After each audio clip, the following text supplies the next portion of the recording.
सभी को नमस्कार।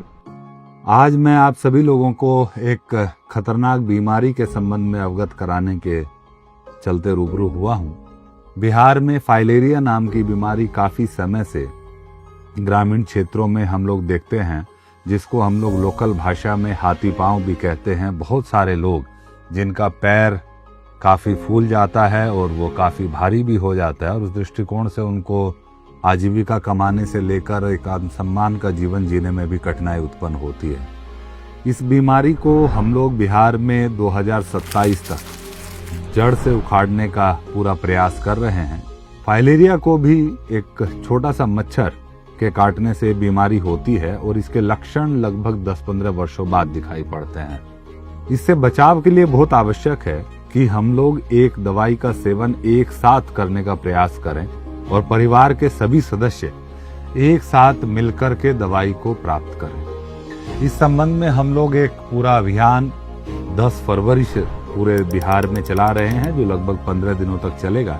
लेकिन 11 तारीख को लगभग सभी जिलों में, 34 जिलों में खासकर, हम लोग लगभग 40,000 आंगनवाड़ी केंद्रों पर जीविका दीदी और उनके परिवार के सदस्यों के लिए दवाई सेवन का एक विशेष अभियान चलाएंगे। यह 11 तारीख को हम लोग करेंगे। मैं आप सभी लोगों से अनुरोध करता हूं कि सभी दीदियां और उनके परिवार के सभी सदस्य एक साथ जाकर के आंगनबाड़ी नजदीकी जो आपका केंद्र है वहां पर जाकर इस दवाई को ग्रहण करें, प्राप्त करें।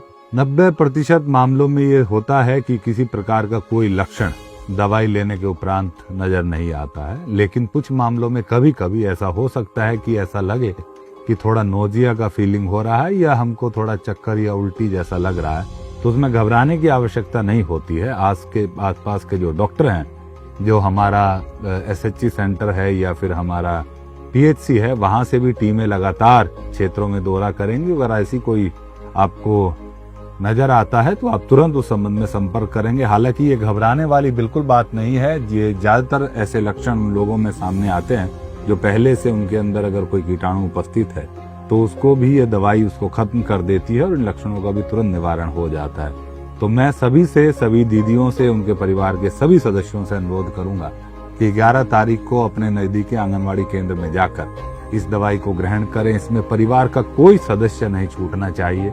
परिवार के छोटे बच्चे से लेकर और बड़े बूढ़े तक हम सभी लोगों को एक साथ इस दवाई का सेवन करना है और हम लोग को संयुक्त रूप से ये प्रयास करना है कि बिहार को इस बीमारी से हम लोग पूरी तरीके से मुक्त कर देंगे। हाथी पांव को जड़ से बिहार से हम लोग समाप्त करने का